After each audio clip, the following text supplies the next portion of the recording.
Okay, this is a typing test for a really nice 1957 Royal Aristocrat Typewriter. This is a special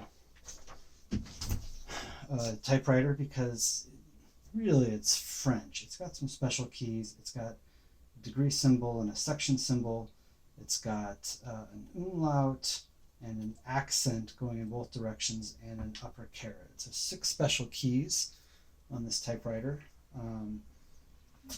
It does not have a 0, which I guess you would use O for. It does not have a 1. It does not have any fractions. But otherwise, it's your basic American English typewriter. It's got the $sign. It's just useful for a few European languages, mainly French and Portuguese, but the umlaut, I don't really know. That might expand it out a little bit. Call it a French typewriter. French Aristocrat, 1957. This is an elite typewriter. So it's got basically 100 characters across a page. 12 characters per inch. It's a really nice, clear, concise elite typeface, which is probably my favorite of the elite typefaces. Got the margins set already, but this uses magic margins. So what you do is you hold down the right and you can push it to wherever you want the right margin to be. So I'm going to do it all the way over here to the side. And you do the same thing on the left. So hold down that left and then you move it to where you want the margin. So I'm going to put it right there. That looks good. This has some tabs. They're underneath this little flip lid. There's a few like push buttons that you slide around to where you want to set the tab. And then once it's there, three tabs and then you're into the margin. So really nice typewriter, just a really nice typewriter. This typewriter works great. And in order to demonstrate it, I'm going to type out a section here from a poem by Borges called Everness. And I'm doing that because even though this isn't a Spanish typewriter, it's missing a few keys for Spanish, it is still able to do accents. And this poem has accents, but none of the other keys. So I can at least show off how the accents work on this typewriter. I'm going to show you the caps lock here with the title.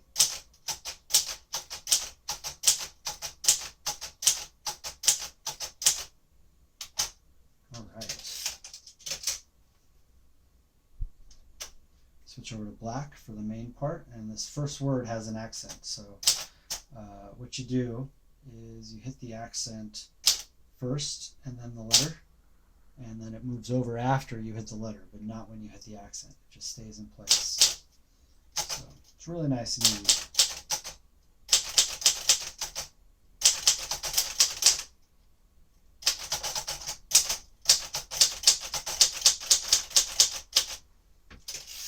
You can see it's really easy to type on this. This is a very nice machine.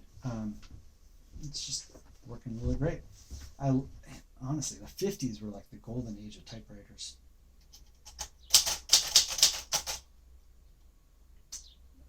Oops, missed my comma here.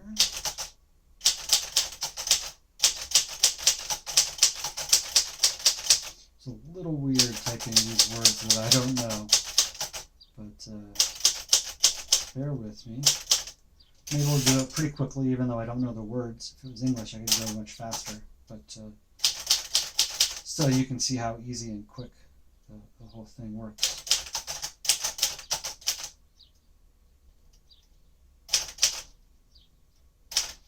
And there's another accent here, so hit the accent, and then the rest of it.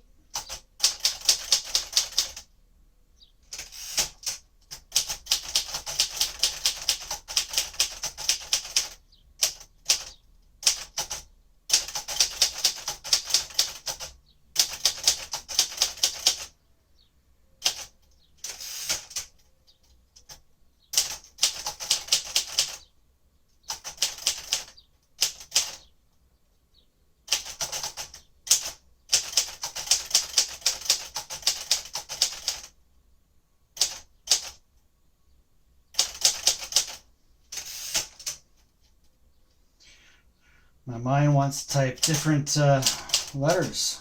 It's not used to these words.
Right. Looks like there were maybe 5 accents, 5 or 6 in that poem.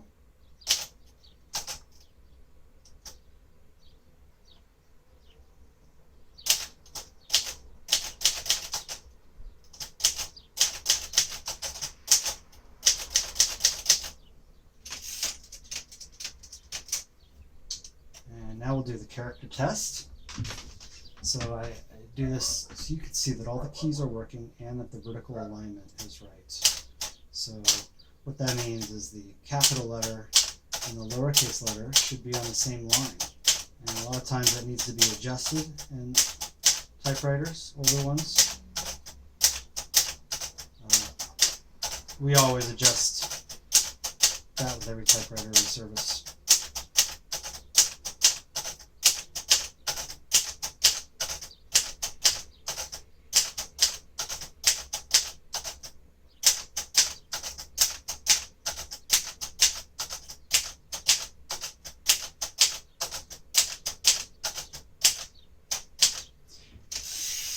And if you're looking at a typewriter at some point and you want to check on that, the H is the easiest one to tell.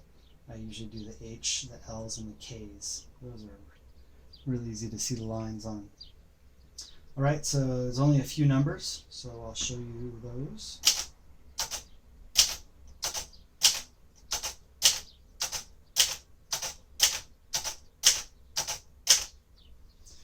Two through 9.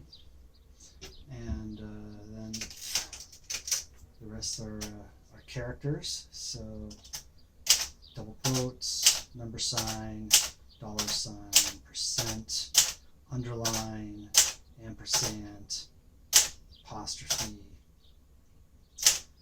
parentheses, and now these specialty signs. So that's the degree, and this is the section.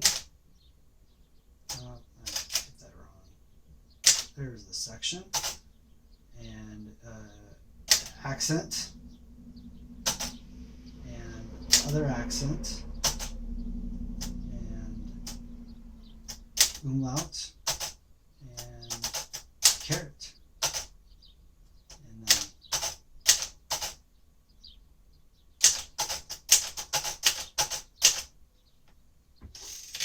there we go. So Here's a finished typing test for this lovely 1957 Royal Aristocrat French typewriter. All right, thanks for watching.